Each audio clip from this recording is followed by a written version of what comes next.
Hell is worse than you think. Trust me. I know this sounds odd. I mean, the idea of an eternal hell being ripped apart over and over by demons sounds horrific. But that image is just stereotypical. Believe me, it could be a lot worse than simply dealing with a whole load of pain. Don't get me wrong, that version of hell is horrific. But I'd gladly swap that eternity with mine. You see, hell is personalized to you. Hell delves into your thoughts and unlocks your deepest and darkest fears, your flaws and your nightmares. It turns these into reality, the most horrific and twisted kind of reality you could imagine.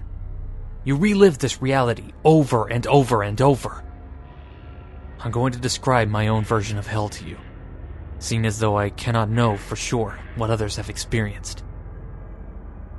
Throughout my life, I was a criminal. I've robbed many banks in my time.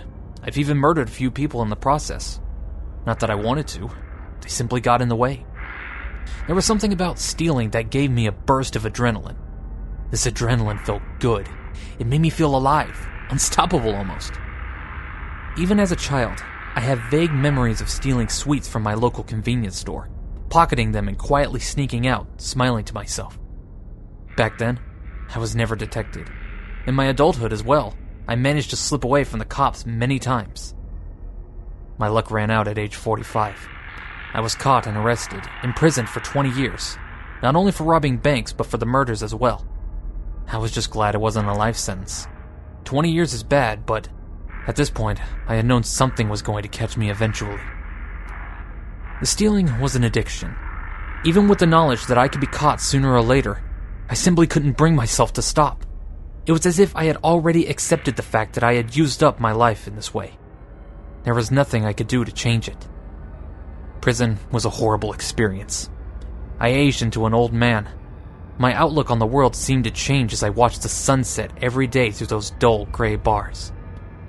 Stealing slowly became pointless to me. The idea of robbing now didn't appeal to me at all. Even though I had now, in a way, changed as a person, the damage had already been done. A lifetime of stealing and killing could not go unnoticed. Somewhere down south, a special someone had made a note of my name, had smiled an evil smile and doomed me to an eternity of torture. Back in real life, however, the thought of hell was never on my mind. The principal reason for this, of course, would be that I was an atheist. Why would I have been afraid of something I didn't believe in? That was ludicrous.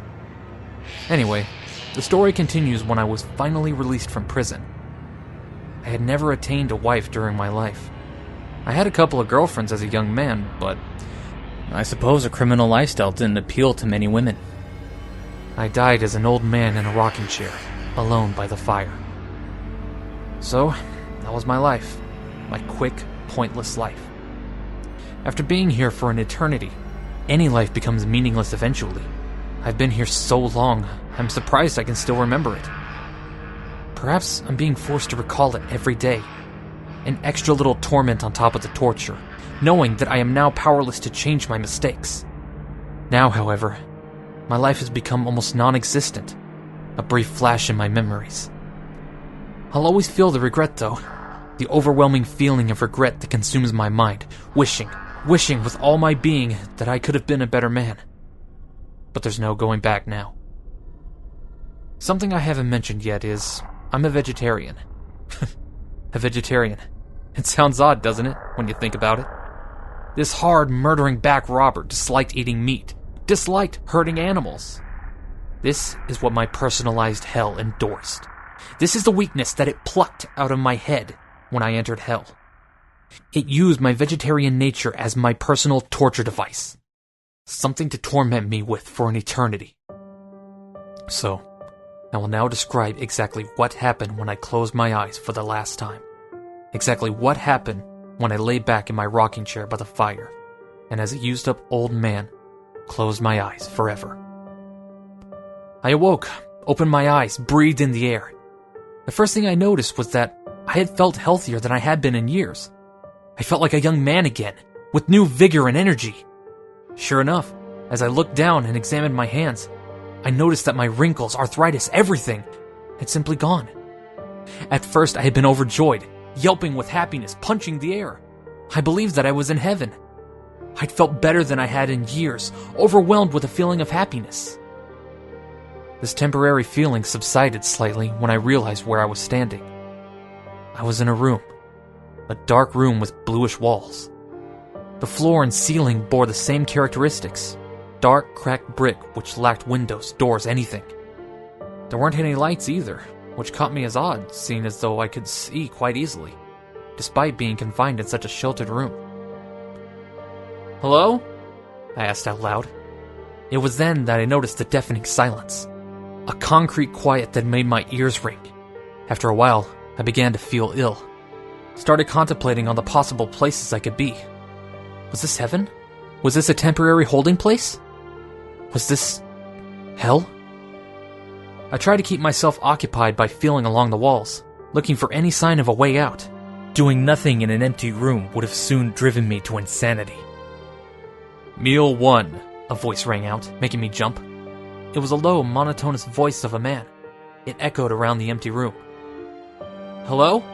I said in response, hoping that someone had perhaps arrived to take me away from that claustrophobic place. I was wrong, however, for no one appeared. The door didn't open. No angel came in with a smile to greet me. Instead, a metal platter appeared in the middle of the room. On it, a piece of cooked meat. A sickness settled in my stomach as I crept over to the plate. It looked like lamb. It was at this point that I hoped I was dreaming. I hoped that I was still an old man in my rocking chair, that I had perhaps simply drifted off to sleep by the fire and was having some sort of vivid nightmare. A very, very vivid nightmare. "I don't eat meat," I whimpered. I was a vegetarian after all. The idea of meaning eat was disgusting. Not only the fact that it came from an animal, but also the taste. There was something about it that just never appealed to me. Something about the idea that an animal was killed to provide me with a meal, that I was chewing on the inside, its muscles, muscle that was perhaps used by the animal several weeks before to potter around a field chewing on grass. Without warning, I suddenly fell to my hands and knees in front of the plate. This shocked me. It felt like I had lost all control of my body, as if something was driving me. So, unable to stop, my hands reached forward and plucked the lamb off the plate. I tried desperately to resist, but my hands stuffed the meat into my mouth. My mouth then started chewing as if by itself. I choked several times, reeling from the taste I had always been disgusted by. My throat swallowed the dry lamb and I coughed several times, choking on its dry texture. After it was done, my body was released from control, and I fell backwards onto the cold ground. The platter that had held the meat seemed to melt away into the deep cracks of the floor, trickling away like water. "What is this?" I shouted. My protest was met with 2 words from the deep-voiced man. "Meal 2. I watched the ground in front of me with hushed trepidation. What would appear there? More meat? No, it was worse. After several moments, a small bird appeared, a small robin with closer inspection. It flapped its wings but remained standing, looking at me with its black, beady eyes. "No!" I screamed. I stood up and ran to the wall, pressed my back against it. "No, this can't be happening!" The small robin simply stared at me, making no effort to fly away. For a fleeting moment, the little bird seemed to look malicious, evil almost, as if the bird was in on all of this nightmare, knowing what was happening to me. It took me a while to realize that my body was moving on its own again. I had pulled myself away from the wall and was now taking footsteps toward the bird. I squinted my eyes shut, hoping to somehow wake up, hoping that this was indeed just a horrifically vivid dream. My eyes, however, were suddenly wrenched open again by some invisible force. I had no control, and I couldn't do anything to stop what happened next. My hand reached forward and picked the robin up. It struggled in my hand, flapped its wings frantically, unable to stop. My hand slowly moved toward my mouth. The head of the robin slid between my teeth. I could feel its beak tapping against them, pecking my gums. Without warning, my jaw clenched shut with a supernatural force, and the little bird was killed instantly, its neck broken. The blood from its neck oozed into my mouth, the copper taste covering my tongue. I gagged several times, and then my hand proceeded to force the rest of the bird into my mouth, causing me to choke. I began chewing. The bird crunched as I did. Blood oozed from my lips and trickled down my chin, soaking into the top of my shirt. Chewing from the feathers was tough. They became stuck between my teeth. When my throat had swallowed the bird, the control was released from me yet again. I collapsed to the ground, moaning. It was at this point that I began to cry, sobbing loudly.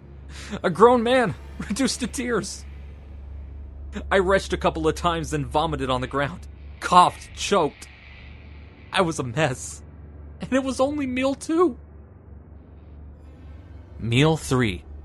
The man's voice rang out again. Shut up! I screamed at the top of my voice. Shut up! I knew it was pointless yelling, but did so anyway. I refused to look up at what had appeared in the middle of the room. I closed my eyes. By now I realized I was in hell or something similar. At this point, I didn't want to be conscious. I didn't want to be here. I desired to simply cease to exist.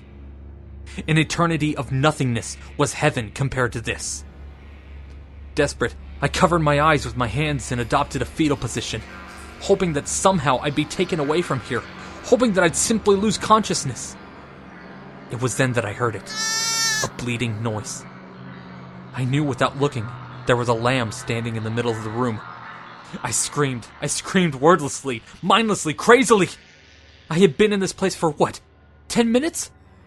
I was already bordering on delirium, but there was something inside of me that kept me awake, kept me from feeling tired, passing out, dying, going insane. This was the same force that was now making me walk towards the lamb. It was keeping me grounded in the room, and it didn't want me to escape, physically or mentally. I dropped to my knees in front of the animal. My hand slowly reached out and grabbed it around the middle. I brought it up to my face, and my teeth plunged into its neck. I must have severed an artery because blood began pumping into my mouth. The lamb bleated frantically, kicking its legs. My arms keeping it in place, however, and I drank its blood like a carnivore, being forced to guzzle it in. I kept wanting to lose myself to insanity, to keep away from this. But something kept bringing me back again and again. Every time I teetered on the brink of fainting, something suddenly snapped me back to my senses, back into the room where I was forced to experience the torture. My teeth began chewing through its neck. The lamb quieted down. It was dead.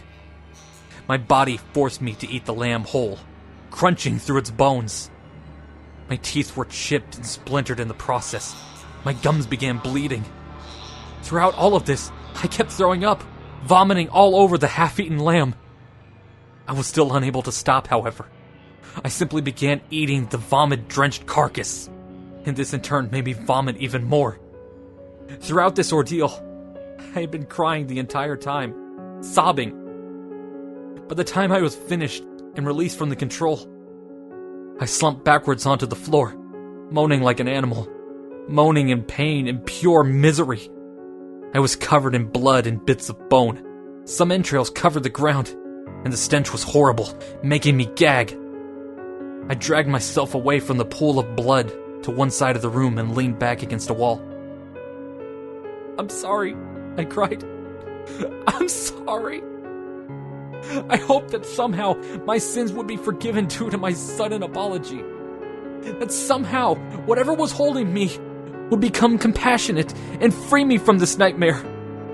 In all my time here, however, nothing I have ever muttered has ever been met with any sort of sympathy. The response to my pleas always consisted of 2 words. 2 words have now consumed my life, my thoughts, my existence. Meal 4. The voice sounded once again. I moved my eyes over to the center of the room reluctantly. By now, I was a mess. A mess of blood, vomit, tears, and saliva. My teeth were broken and cracked. My gums were torn apart and bleeding. I glanced at what was now occupying the center of the room. What I saw made me burst into sobs, into misery-filled sobs. Screaming insanely. For now, what occupied the center of the room was a human being, an adult man, but not any adult man. It was an exact copy of myself, grinning evilly in my direction. And as I pulled myself up from the wall and slowly approached him for my next meal, as my teeth plunged into his shoulder, the man let out a deep, long laugh. Hell is worse than you think. Trust me.